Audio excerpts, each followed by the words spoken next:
Ready? Born. We're born ready. Welcome everyone to Walking After Whiskey. I'm Shorty. And I'm Travis. We're going to break down your latest episode of The Walking Dead tonight. We're also going to break down some top shelf whiskey for you. And the episode. Season 9, Episode 7. Oh yeah, what we're actually here for. We're going to break down Season 9, Episode 7. Entitled Stradivarius. And what we're breaking down is one of Scott's favorites here is Jack Daniel's Rye, Tennessee whiskey. We like rye whiskeys. Jack Daniel's is a great comment to it. All right, looking forward to it. All right, well, Shorty, here goes your shot. Let's get to the review. All right. Cheers, y'all.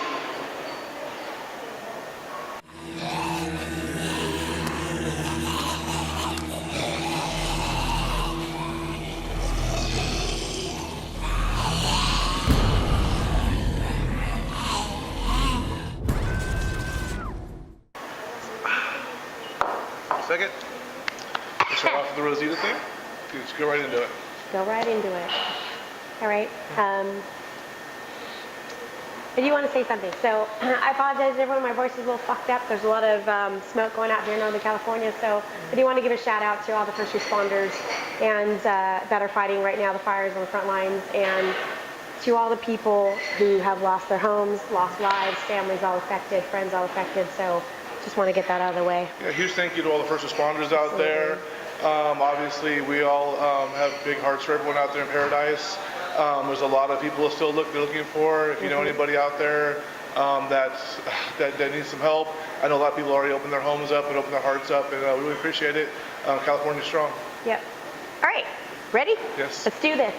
Okay, so opening scene, Rosita is effed up. Like the poor girl, and didn't see that coming, right? Because from the last episode, you thought they were going to get away, and now all of a sudden, Rosita's like kind of losing her mind already. She's about ready to pass out. Yeah. She's not with Eugene, so where the hell's Eugene? What happened in all that situation?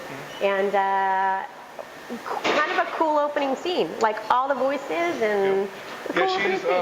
We can't tell until she's hearing them. Now, we've seen them on the bank the last episode by the water, and they put mud on the souls, had the souls from the walkers. But the voices, that when they were hearing the voices walk past them, they were so scared. They were scared white, and I think that maybe that those voices were echoing in her head still. Even though they weren't there and she was dehydrated, they're probably just prevalent in her mind. She's losing it, right? When you lose, I mean, she tried to get water, right, and her water bottle was empty, and then she littered, so don't litter. Don't litter. But she littered. But yeah, you lose, dehydration sets in, and you kind of lose your mind. Plus, she has a gash on her head, right? So we don't know what happened, what that came from, and again, still wondering what the hell happened to Eugene. Yeah, and it goes to the cutscene of the beginning montage, but when it actually does get found by some people, we find out later that she actually hid Eugene in a barn. So I'm sure we'll see a cutscene with where all this happened took place, but there's a lot going on in that scene with her and Eugene. And you figure that anyway because she fought so hard to save him anyway, right? She's got a jacked up knee now, and she's not leaving him behind, and you feel that from her. Excuse me, folks. So a big part of the episode, we get to see everyone's favorite, Carol and Daryl. I mean, there's nothing better. There's nothing better in the show than some Carol and Daryl times, because they hint on their intimacy, but it's there. They love each other. No matter where they go in life, these two are connected at the heart and the hip. It makes me so happy. It makes me so happy. And you had said actually on the last episode, that obviously Carol knows where he is, or Carol knows where Daryl is, and all the tender moments that happened, and Henry notices that connection, right? Because he's like, it's with my dad. I don't know what's going on, but you see that, and I almost thought that Henry at some point was going to get upset with him because of that, but Henry's more like, no, my mom said that you're her best friend in life, and I respect that, and I want to get to know that too. So yeah, Daryl. Daryl has a very rough facade. We all know he is how reclusive he is. But he's just a puppy around Carol. She gets to cut his hair. She should have cut her own hair. She talks to him like her son. When's the last time you ate? The dog ate last week. So they have this bond that just goes so far past their years and how long they know each other. But obviously intimacy is there. And the cool thing though is that we learned that Daryl is away from the group because he's searching for Rick. Right. Which I thought as many problems as they had in the first couple episodes of the season, they're butting heads on a lot of things, but in the end Daryl can't find his friend, and he's been searching for his friend this entire time. And that for me was more moving than anything in this entire episode. Well, and I think on that as well, he actually tells Carol, he goes, I know you think I'm still looking for Rick. And he actually alludes to, he's saying, hey, at the first I was looking for Rick, very, very much so. But then as long as the more I stayed out here, the easier it began to live out here. This is where Daryl flourishes. He's a hunter, he's a trapper, he's a tracker. And so he likes to be by himself. And so it came from looking for Rick and trying to find him everywhere to being like, hey, I'm in my element and I like where I'm at. But Carol shows up and, you know what? Coming back to society. Yeah, I'm coming back. And he doesn't want to. Like, he kind of goes a little kicking and screaming. Like, and you can see that jealousy a little bit, which I kind of love, right? So he's like, oh, so I have to now watch your child? Are you kidding me right now? No. But no. Yeah, right? And I thought the scene where, they're trying to save the dog's name is Dog. Mm-hmm. Really original Daryl, but okay, we'll go with that. But they're trying to save the dog, and they both end up saving each other. Yeah. And of course you see Daryl like, get back, kids, I got this. Yeah. And you knew what was going to happen. At some point you knew he was going to save him. But I still thought it was really cool that in the background you see Carol, like she knew that the kid got up. She knew what the kid was going to call it. But you see her like ready to fight off anybody with that encounter. So I thought that scene was pretty cool. And that was a good bonding moment because the whole time Daryl said he wasn't going to help. And I've seen what he did and how he helped him. Daryl was kind of like, not only open his heart, but like, this kid does need my help. This kid does need to learn from me, and I'm going to teach him everything I know. So that was a good moment. And, it was. Carol's going to lead them up together to help this man, raise her son. Yep, agreed. So then we also see Michonne and the group, which are going to the hilltop. They're going back to their old where they were found by Judith. Right. Their trailer had tripped over, and all the stuff is built out, and Michonne has this plan to take them there and to see what they do. Like maybe they go there and grab their weapons and they attack them. Michonne's kind of letting this play out how it should. Well, she says, like, I needed to see if your story was legit. Like, she acknowledges that, and they don't have weapons. The music, dude, like, I think that's pretty sweet. We learn a little bit more about Sadiq, too, which I thought was kind of cool, because I really like his character. Pretty neutral, just a kind of a good person. And then you get to learn a little bit more about Bernie. I don't know if they're going to let any more unfold about how his character affected all the new characters, but obviously they stumble upon Bernie at some point in time, and he's gone. With his damn loud paisley shirt, and Right. Michonne even says right when she sees the shirt, like she's so quick and She so knows, smart. When they mentioned it, she, it was so vivid to her when they had their little talk together, Right. asking who they all are. They mentioned how much they love this man and how his paisley shirt was just, was too much. And as soon as Michonne saw that, she was like, she went on the side to take him out, because she knew that her friends weren't strong enough to do it. And she kills him so tenderly behind his back, you don't see this. Nobody see. I know. I was actually waiting for that. Like, was she going to be cold-hearted, or was she going to be respectful? Sure. And they allude to the fact that, like, even Andrew says, well, you like them, and so she doesn't not acknowledge the fact that she likes them. But I thought that was a pretty cool scene too. Sure. We're going to talk about the hilltop a little bit because one thing, back to the She-Ra power of this of our season, Maggie's nowhere to be found, and actually Maggie has left the hilltop and is somewhere else, and they're just putting little pieces out there, a little breadcrumb trail for you to follow. But we know Maggie's not there, and we know Jesus is taking her place, and actually has been voted as the new leader of the hilltop. Twice. Right. Twice this time. So it's at least 2 years she's been gone. Right. And nobody knows where Maggie is, but that tension. So we also find out that something happened between Maggie and Michonne, which I find super fascinating. Out of all of the kind of cliffhangers, now I'm super hooked to find out what happened with Maggie and Michonne. Because even when that confrontation before Maggie saw Negan, Michonne gives up, right? Michonne gives in, and you think that's the end of it. So is it because of that, or did something else happen? Yeah, we know that Maggie took Herschel and left, and she's helping start up some new community. Right. But one thing that we do know is it's not on Michonne. So Michonne alludes to that she can't take these people to Hilltop, with like she said she was going to, because she goes, Maggie would not want to see me. Maggie would kill me if she saw me. So at least to show that Michonne either has forgiven or was the one that trespassed, because it seems like Maggie is one harboring this axe. But and we learn like all this secretiveness. That might be a word that I just invented too. You know, I have to invent Good one, word. It's a at good least word. one on the show every time it's very big that I'm here word. behind the camera. But like, there's people meeting behind, like, so, and how weird is it? Like, all of these places that they build up to kind of come together. Now all of a sudden, the kingdom's on their own, or they're neutral, it seems, right? But there's definitely a thing between the Hilltop and Alexandria. So everybody has to meet like secret, like super secret. How cool is it that that Andrew Right. went full Jamie Lannister?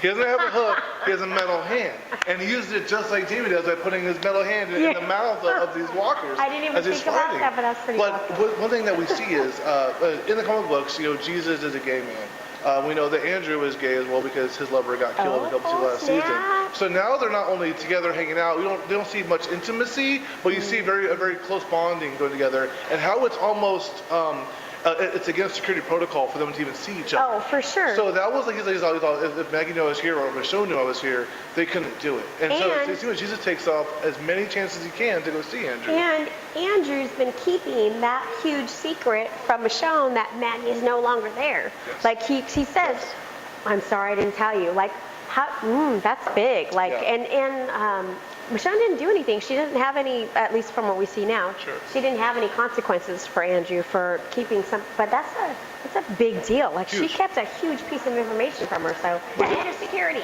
He also said he said something on wishes of somebody else. So Maggie brought it up and said, "Well, I'm Michonne, I'm gone." But he said it's not on my own wishes, it's on somebody else's. So there's a lot, which is good. The season's opening up, about to hit the break of our season, going into the next episodes. A lot to think about, a lot going on. We still don't have our predominant enemy, which is the Whisperers, so that made their patient in the show. Even the Whispers, I thought for sure we've been talking about them like since Talking about. episode 1, and it hasn't happened yet, and it still hasn't happened. I thought for sure they would show up in this episode, and it didn't happen yet. They got all the chess pieces in place before they bring on the shitstorm, which is about to happen. These people are so much beyond Negan and the Saviors, it's ridiculous. So they're setting the pieces in place and put a lot of stuff for you to keep coming back, but they're coming. Right. And as we've seen them, when they talk, people are freaked the hell out. And I do like how we haven't seen now Maggie in 2 episodes, and you think that she's going to come back, and I'm like, if they cut Maggie out and that's how they cut her out, I'll be really mad. And I know you talked to me earlier about who you think Georgie is. I don't know who Georgie is. I think Georgie's the kid from It. So I think about Georgie, right? That's the only name I think about for Georgie. I'm not super familiar with that character, but it's you don't see a lot of your favorites, and for the show to hold its own without seeing a lot of your favorites. Now there's no Rick, there was no Maggie, Sure. there were so many key players that you didn't get a chance to see. And I think what kind of held us together though was that it can't just be me that wants to see Carol and Daryl get together. It can't just be me. But I think that's a big thing that I think really held the show together. Plus we don't know what happened to Eugene. Sure. Yeah. So He's still around. right. So I'm going to make a big bold prediction now, and the fact is that we know Maggie's leaving, so her contract's over. Like, she's done filming. This is her last season. Whatever, Maggie. So what I'm wondering, what I think is happening is she's at a new place, right? She's at a new place where she's actually trying to lead and starting a community up. We don't know why it happened. I think what's going to end up happening is the Whispers are going to come in there, take this place over, and make all these places all come together to fight this common enemy. Especially being them so far away and so desolate, I think that it's prime meat for them to be taken over and to bring everyone else back together. So do you think then that's going to happen? Excuse me, y'all. Do you think that's going to happen? So they allude to this fair that's supposed to bring all the communities together, although you have 2 communities that are super at odds. Right. So they allude to this fair, and Alexandria doesn't even want to be part of the fair, right? Thanks to Michonne. They do. Well, they do, but she's putting a big damper on the whole thing. Well, what's going to happen at the fair, what happens in the comic books is that I'm not going to spoil what happens, but Spoiler alert! You might spoil it. Don't listen to him. and this comic happened 8 years ago, so believe me, I'm not spoiling anything. But it leaves all the resources of people at every single site to nothing. So Alexandria and the Hilltop are going to be very, very vulnerable when this happens, because when this fair happens, they're all going to be in one place, and that's at the Kingdom, having recollecting, having like a vegetable fair. It's almost like a fair slash. farmer's market where they're all bringing their goods together. They're all Right. going to love and hug and just let's have the time to bond. But it's going to leave every place, you know, very, very dwindled in numbers. So not knowing these whisper outfit that you speak of, so not knowing that, not being super familiar with the comic books, I feel like that's finally when, like all this talk about the fair and how important that is into this season now, like that's gotta be like the climactic part, right? Oh, yeah. Where the whispers come. That'll be episode Super number excited. 8, and whatever happens there is going to lead to the whole next season. It's going to be a huge cliffhanger. What's going to happen? And you still see people, like even when the new group, like the escort, people are watching them through the woods. Like Yes. you can definitely see people are watching them. So I'm excited, nervous because no one major has been off in a while. So I'm kind of super nervous about who's going to get it. Yeah, one of the characters from the new troop that's going to the hilltop actually even says she sees something in the woods and goes, Yep. "No," she says nothing, but you know, I think I saw something, and then says forget it. But literally, they're always watching. Yeah. They're always everywhere. So, all right, well, good review, Shorty. Here's your whiskey. Thank you. All right, so this is our Thanksgiving episode. Happy Thanksgiving, everybody. I hope everybody has a fantastic holiday. Absolutely. Reflect on everything that you're thankful for. Thankful for you. Thankful for our little Friendsgiving we got going on. And enjoy, everyone. Happy Slapsgiving. Happy what? What did you say? Slapsgiving? Slaps? Serious. Stradivarius to guitar. Okay. No, it's a violin. Oh, is it? Canyon on 110 West American Canyon Road in American Canyon, California. Yep, it's a great place to be. Absolutely. Super happy to be here. Oh. I got my pork belly today, which makes me happy. Yeah, I changed up. I got catfish tonight, and it did not disappoint. It was really good. Look at you. You should have seen this guy did a double take. It was phenomenal. You know, lightly breaded. The food here, it's obviously a brewery. We serve a lot of brewery food here, but you know, just the simple things, the wings and just the spice to it, the pork belly. They really do a good job in bringing home the favorites. You know, everyone can do onion rings, but our beer about onion rings are pretty amazing. It's bar food to like an elevated level. Absolutely. The fact that you can get pork belly at a bar is amazing. Yeah, it's pretty. You find a pretty classy restaurant, so you'll find that very pinky up for sure. Well, thank you, Junction Brewery. Please come out and visit us out here. All right, guys. Tonight we're drinking Jack Daniel's Rye Whiskey. Like any rye whiskey, it's a little spicy, a little heavy. Obviously, it has a weird charcoal finish. Like they all kind of have like this chalkiness to them. It's a good thing. I drink rye whiskey straight, usually with Coke back, and some people drink it with ice cube.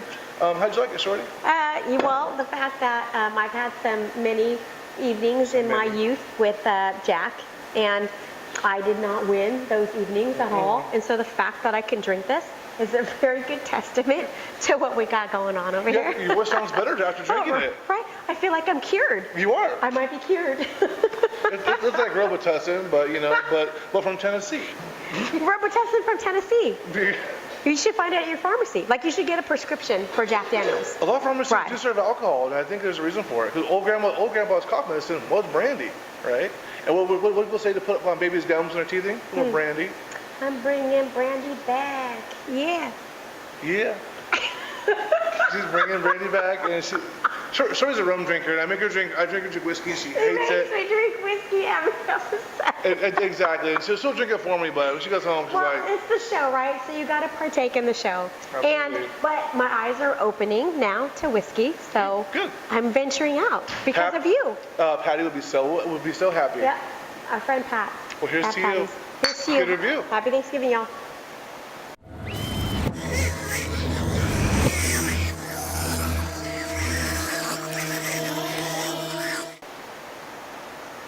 All right. Thank you.